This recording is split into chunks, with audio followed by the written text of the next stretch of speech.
All right. Happy Wednesday, everybody. Hopefully, you're having a fantastic day. Got a 15-game slate. We got a getaway day slate for some teams. Others, they'll play them again tomorrow. But a decent amount of teams, it's a getaway day. All right. Let's talk a little bit about yesterday. Good day. We went 4-2, up a little over 2 units. So it was a nice day. We had Seattle and the A's over 9.5. That one chalked us. That was disappointing. Lots of opportunities there. We had Chris Sale to get 6 Ks and the Braves to win. That one was sweaty. Sale easily hit the Ks, but the Braves won it in the bottom of the 10th. So that one not as sweat-free as I was hoping. And then we had the plus 600 where we had Phillies money line, Zach Wheeler over 1.5 earned runs. Both of those check. And we had Drew Rasmussen under 2 walks. He ended up at 2. GG. That would have been a nice one. Next one, we had Kyle Tucker over 1.5 hits, runs, and RBIs. Nailed that one. We had the Blue Jays and the Angels over 9. Nailed that one. And we had the Giants, Cubs, Nerfies. Check. So great day. Actually, did we lose 2? Yeah, we did. Yeah, because we lost the 0.3, but we only lost 1.3.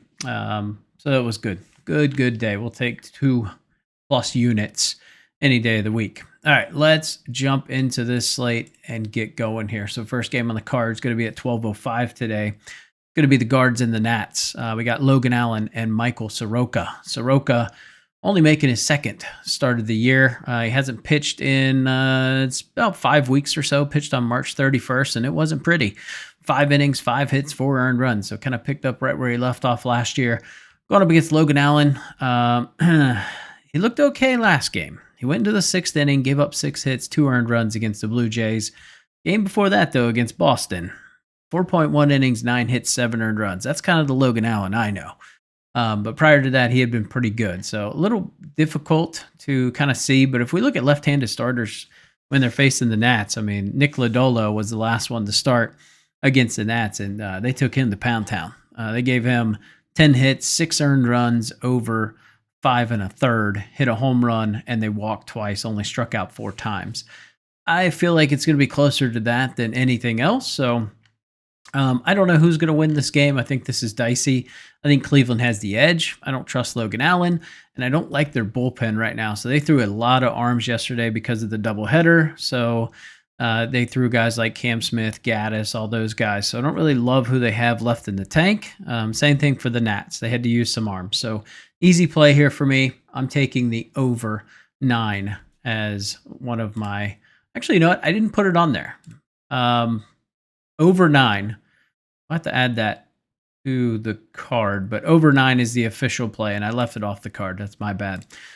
Let's see. Next game is going to be the Astros and the Brewers. Brew Crew on a little bit of a run here. I've won 3 in a row, 12-6 at home now. Astros have lost 3 in a row, and they've fallen to 6-11 on the road. Framber Valdez trying to salvage the day here, going up against Quinn Priester. Brewers against lefties, not been terrible. They've been hitting them okay. WRC plus is below 100. It's fairly typical against a lefty. I don't know if I can get behind Quinn Priester here, though. If we look at Quinn, his last start was a rough one. May 2nd against the Cubbies. They lost 10-0. He went 4 1/3, gave up 6 hits, 7 earned runs, 2 home runs, and walked 4. We look at Framber Valdez. Not coming off the greatest start either, and it was against the White Sox. Went 5, gave up 7 hits, 4 earned runs, 1 home run, and walked 2. Start before that, gave up 2. Start before that, gave up 2. Start before that, gave up 7. So he hasn't been lights out. But if we look at the Priester's last 2 starts, like I said, 7 against the Cubbies at St. Louis. He went 5, gave up 5. So not really a dude I can get behind. Almost not taking the over 7.5 seems suspiciously low here. Seems really, really low. So I just faded this game. I thought about the Nerfy, but it's juiced to like -140. So it's a fade game for me. I can't get behind Quinn Priester. So it's Astros or pass or the over 7.5. But 7.5 just feels really low. Like crazy low. So over 7.5 was one of those that almost made the card. Next one is going to be the Pirates and the Cardinals. Mitch Keller going up against Sonny Gray here, 115 first pitch. 68 degrees with mid-humidity, mid-pressure, and we've got the wind blowing in from right field. So runs are going to be down, home runs are going to be down. We look at Mitch Keller and Sonny Gray. Okay pitchers, right? They both have 4 ERAs. But if we look at day games, their ERAs jump. They both have 5+ ERAs in day games. Got a 7.5 total, but with the wind blowing in, I don't love it. I think it's a great spot for the Cards, but -175 on DraftKings, 169 on ProfitX. It's a pretty hefty price to pay, but I don't love this lineup versus Sonny Gray. If we look, we do have a decent amount of at-bats for some of these guys, and the results just aren't there. I mean, McCutcheon's 2 for 8. Tommy Pham's 0 for 4. O'Neill Cruz is 1 for 5. Brian Reynolds is 3 for 11. Adam Frazier, 1 for 6. Cabrian Hayes, 1 for 8. Joey Bart, 1 for 4. Now, on the flip side, we have a decent amount of ABs versus Mitch Keller in this Cardinals game. Obviously, this is a divisional game, so they do see each other a decent amount. We've got Wilson Contreras is 6 for 16. Alec Burrison's 4 for 14. Now, Nolan Arenado, surprisingly, is 1 for 20, but he's only struck out twice. So 1 for 20 with only 2 Ks. That's a bit unlucky. I'm guessing if we adjusted that for luck, his average is going to be somewhere around 275. Jordan Walker's 2 for 6. Lars Nootbaar, their leadoff guys, 4 for 14. Brandon Donovan's 5 for 23. Mason Wynn, 4 for 15.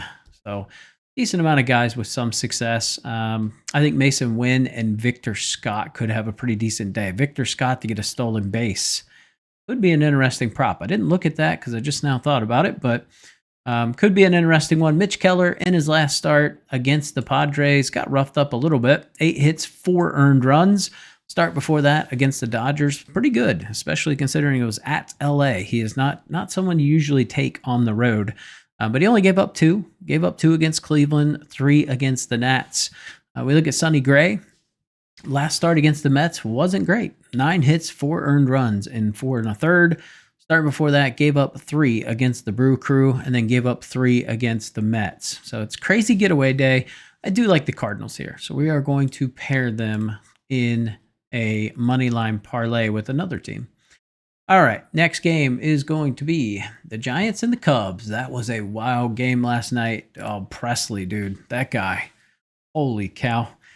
He gave up 8 earned without getting an out in extra innings. So that's a tough loss, especially if you were on the Cubs, which I'm sure a ton of people were. They fought back to tie it in the 9th and then just absolutely bomb in the 10th. It was pretty wild. Robbie Ray going up against Ben Brown. So Robbie Ray for the Giants, 4-0 on the season, sub-2 opponent average, got about a 3 ERA. Going up against Ben Brown, who's 3-2 with an opponent average closer to 300 and a 4.88 ERA. So we've got an over-under of 7. It's going to be 54 degrees with high humidity, but we also have high pressure, and it's Wrigley, so you know we got the wind blowing in. We got a 14-mile-an-hour wind blowing in from left field.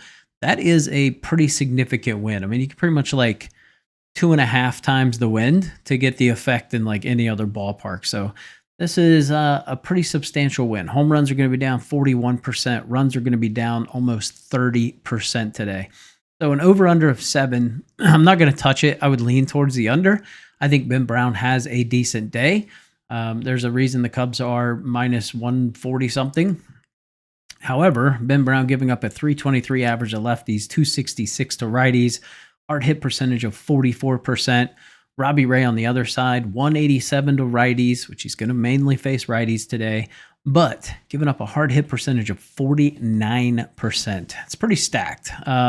Looked at the Nerfy in this one, but again, just a little too juiced for my liking.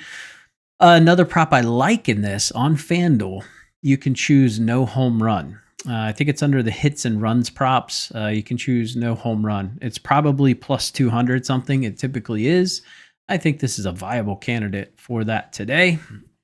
My only concern is if somebody pulls something down right field line, it's probably going out, which has bitten me. I think I've played that one other time, and it was Max Kepler for the Phillies pulled one down right field line in the top of the 7th to crush that bet.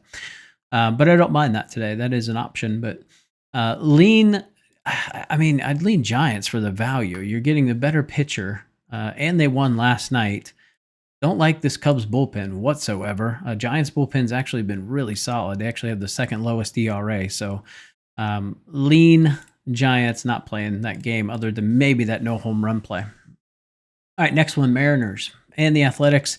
Nice little comeback by the Mariners last night. It was looking like a GG, and then they came back. I was hoping that the A's would tie it at 5, and then we would cash our bet, but it wasn't meant to be. Weather today, 75 degrees, mid-humidity, mid-pressure, and we've got an 11-mile-an-hour wind blowing out to left field. We've got Brian Wu, who's 4-1 on the season, going up against Gunnar Hoglund. Hoglund, only one game, so we don't have a lot to go off of, but he looked pretty good in that outing. Decent amount of Ks. So my angle here, now the Mariners have not been striking out a ton lately. That said, they're still a strikeout-prone team.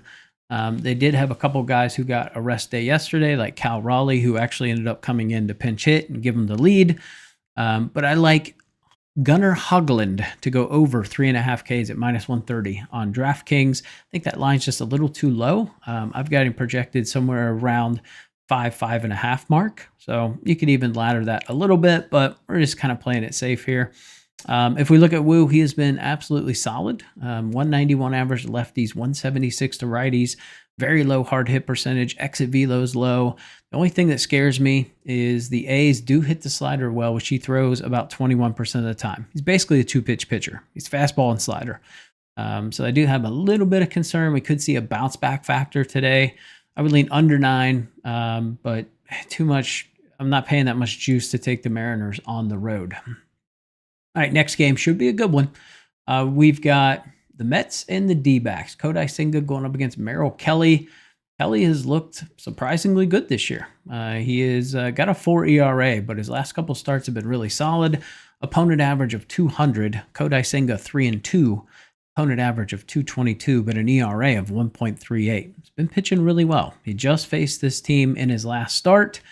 So there is that. I don't mind his over Ks. Over 4.5 feels a little bit low, but it's just a game I'll probably just end up watching. I didn't bet it yesterday.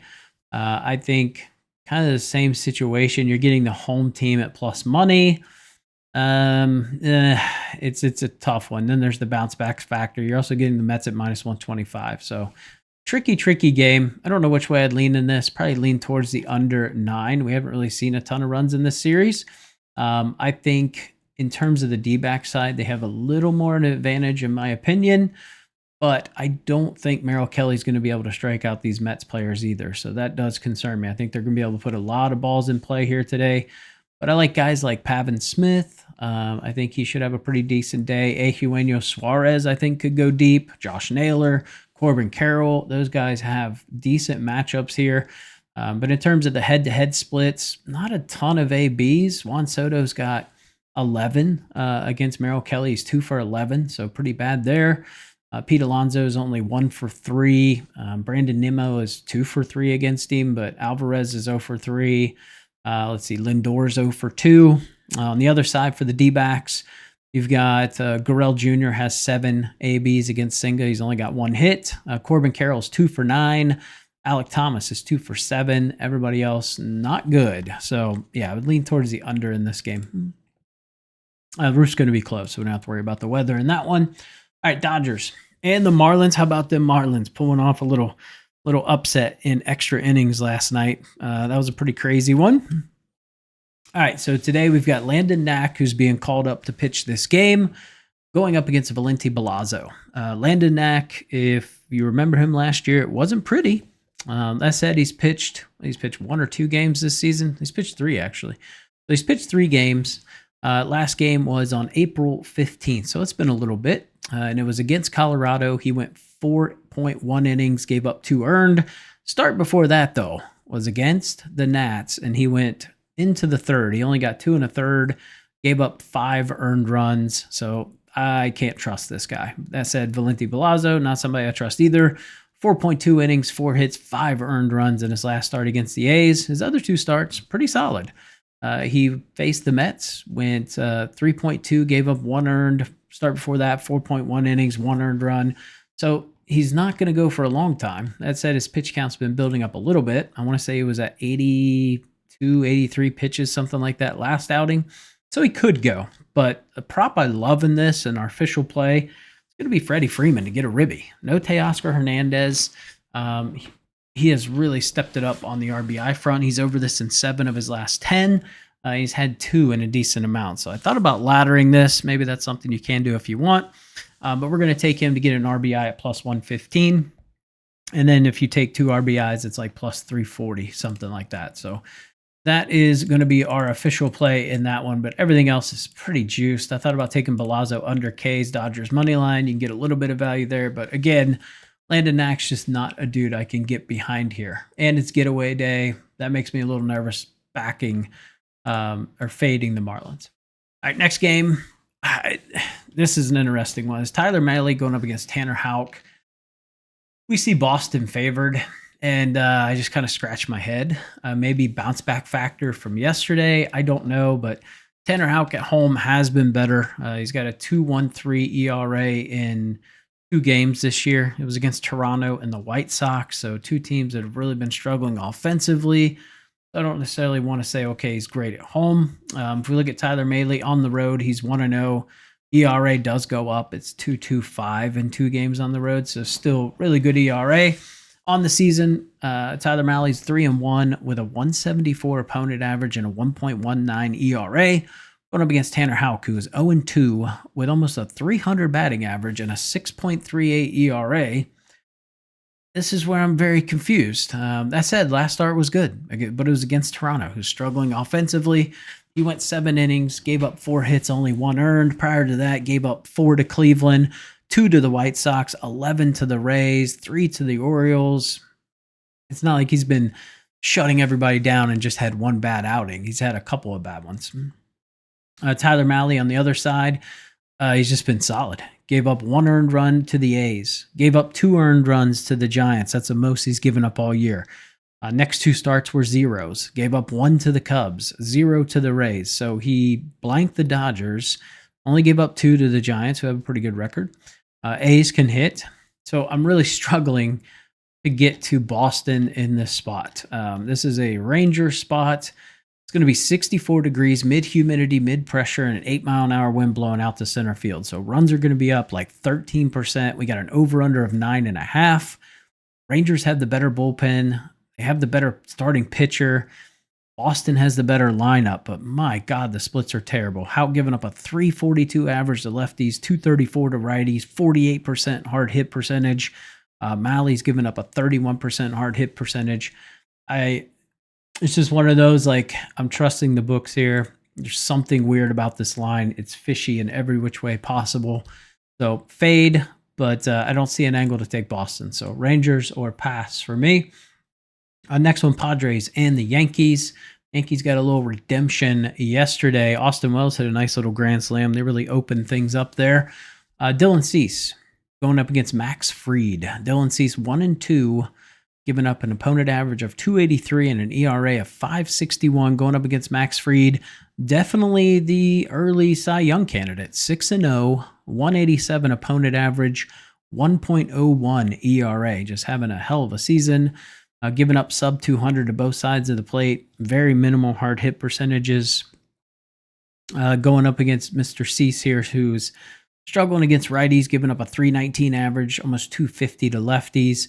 Strikeout rate is significantly lower against righties than it is to lefties. So I don't love this spot for the Padres. That said, I'm not going to pay minus 180 or minus 174 to fade the Padres. It's going to be 68 degrees with a 7-mile-an-hour wind blowing out to right center. Mid-humidity, mid-pressure. Home runs are going to be up 20%. Runs are going to be up 1%. If you know Yankee Stadium, we got a short porch to right. So this is kind of a scary game. I would lean the over 8. I feel like if Fried's going to get hit today, it's going to be this game. I do think there's some avenues here. Luis Arias has absolutely owned Max Fried. He's 6 for 11 against him. He's only struck out once, which no surprise there. Xander Bogaerts is 2 for 8. Manny Machado's only 1 for 9, but Fernando Tatis Jr. is 2 for 3. Jackson Merrill's 3 for 4. So there is some options here to get to him. On the other side, not a not a terrible track record, but not a great track record against Dylan Cease. But we're not talking about a lot of ABs. Shocker, Aaron Judge has hit a home run off of Cease. He's 2 for 7 with a double and a home run, but he's also struck out 4 times. Osvaldo Cabrera's 1 for 3.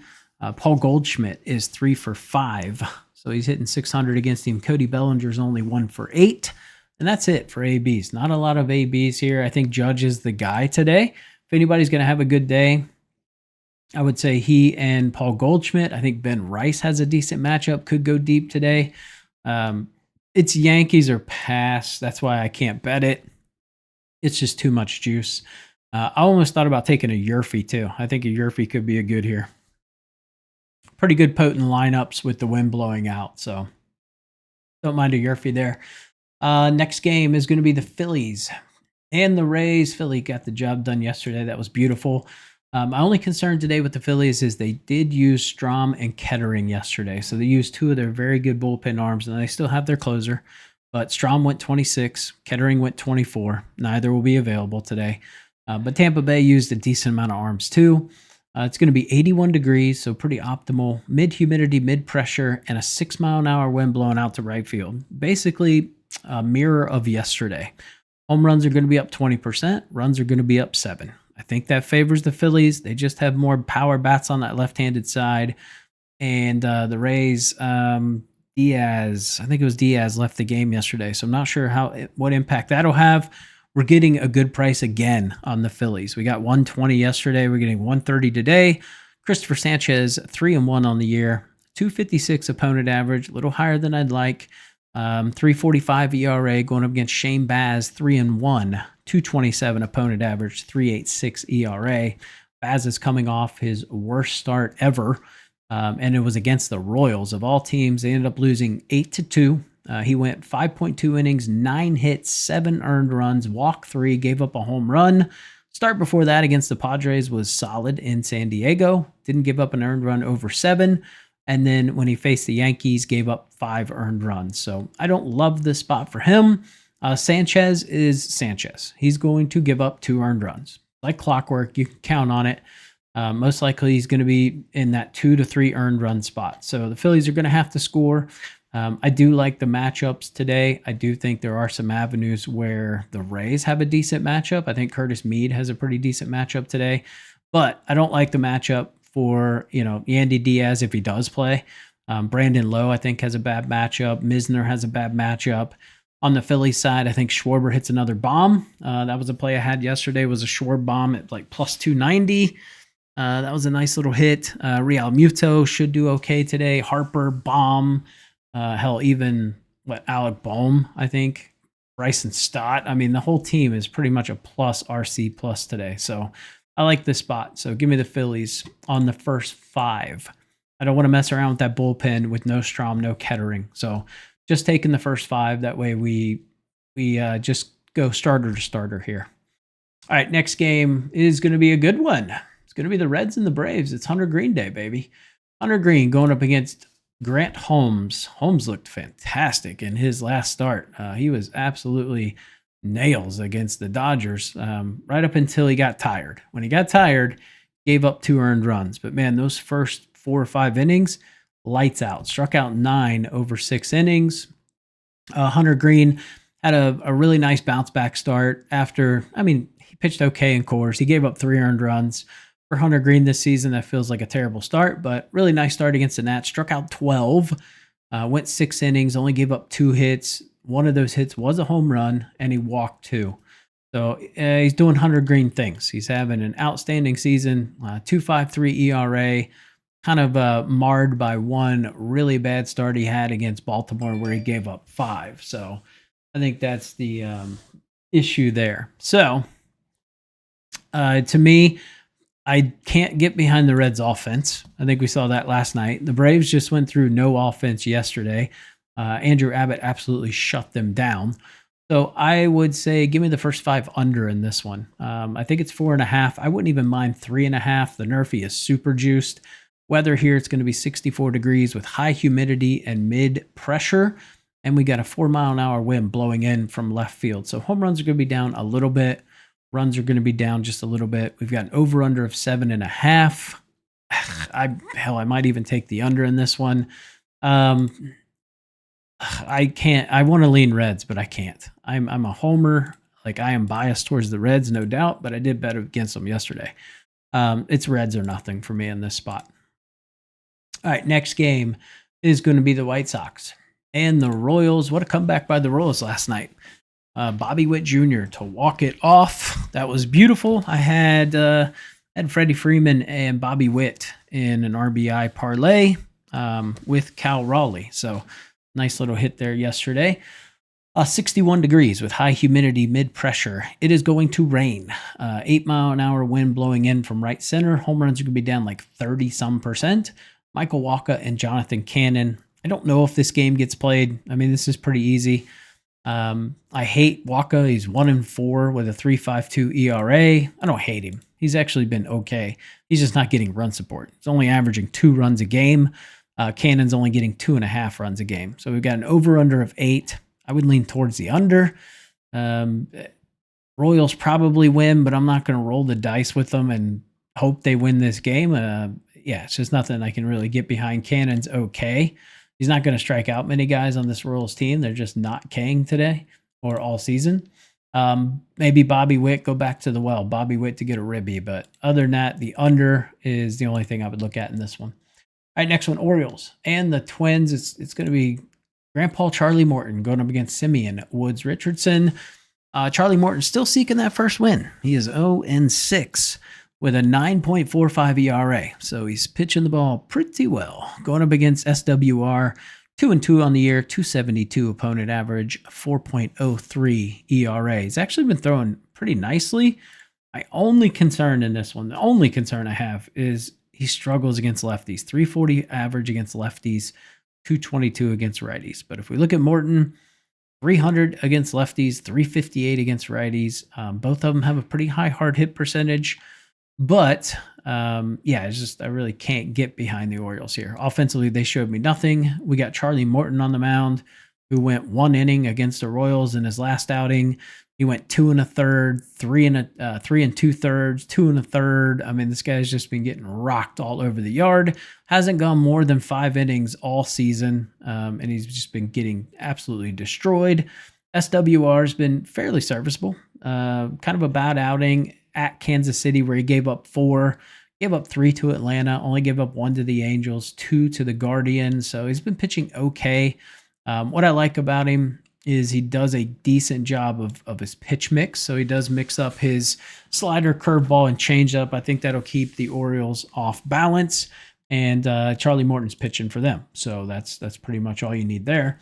I don't love that there's an 11-mile-an-hour wind blowing in from left field, but give me the Twins in this one. I am parlaying the Cardinals and the Twins into a parlay, 0.75 units. All right, we've got 2 more games to get through here. Tigers and the Rockies, Jackson Jobe going up against Chase Dollander. Not a game I really want to touch. I would lean Rockies first 5. There's value taking the Rockies on the first 5. 57 degrees, mid-humidity, mid-pressure, 4-mile-an-hour wind blowing in from left field. Home runs are going to be up. Runs are going to be up. It's Jackson Jobe's first start in Coors. I'm not expecting him to just come out and be blazing. That said, this Detroit offense should be able to rock too. So that's the only thing that scares me. Jobe gave up 3 earned runs in 4 innings in his last start to the Astros, but every other start pretty good. 1 or 0 or 2. Chase Dollander, I like this kid. I think he's going to be good. Got to figure out his strikeout stuff. He definitely has to increase his strikeouts, but very nice outing against Atlanta. That was Chris Sale pitching on the other side, I do believe. They won that game 2-1. He went 5 2/3, only giving up 1 earned run. Against the Royals away, he gave up 5. At home against the Nats, he gave up 6. So it's a better Detroit offense. Like I said, I do think there's value taking Colorado on the first 5. I'm not going to. Let me be clear about that. But I do see an avenue there. But just a fade spot for me. And our last game on the card is going to be the Blue Jays and the Angels. Jose Barrios going up against Yusei Kikuchi. 66 degrees, mid-humidity, mid-pressure with a 7-mile-an-hour wind blowing out to right center. So runs are going to be fairly neutral. Home runs will be up, though. Barrios 1-1 with a 3.98 ERA this season. Going up against Kikuchi, who is 0-4 with a 4.21 ERA. Now, I will tell you, both of these pitchers pitch better on the road and at home. So Barrios is 1-0 with a 2.60 ERA on the road. Kikuchi has pitched 2 games at home, and he's got a 1.74 ERA. So he's pitched really well at home. 2 teams that I just, I like the bad pitching matchups yesterday, so that's why I like the over. Still can't really get behind the A's bullpen. That said, or the Angels bullpen. That said, we saw the Blue Jays bullpen blow it yesterday. 2 pitchers that, I don't know what we're going to get out of them. 2 offenses, I really can't predict what we're going to get out of them against this pitching. So it's a fade for me. Recent results, Kikuchi's gotten a little bit better. Barrios he's fairly consistent. He's probably going to give up 2 to 3 earned runs. He's going to go into the 6th inning, maybe the 7th inning. Kikuchi's at the party for a little bit, but he's going to get some Ks. And then he's got to turn it over to this terrible Angels bullpen who's going to have to go 6, 7, 8, 9. So it's Blue Jays or nothing for me in this spot. Just can't trust the Angels for 4 innings with that bullpen that has the worst ERA in baseball. All right, let's get into our best bets. Make sure you guys like, comment, and subscribe to the channel. Here we go. First play on the card is going to be Gunnar Hoglund over 3.5 Ks, minus 130 on DraftKings. Charlie Morton to go under 4.5 Ks, and the Twins to score more than 2.5 runs. So they got to score 3+. Love this play. Minus 120. Guardians and the Nats over 9. I guess I did have on there. That's good.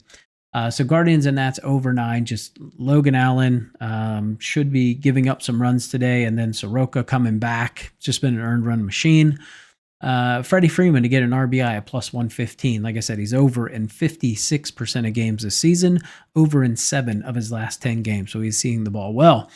Next play is going to be Phillies' first 5. I just think Shane Baz and Christopher Sanchez is a very lopsided matchup, especially with the wind blowing out to right field. Yander Diaz may not be in the lineup today, so advantage towards Philly here.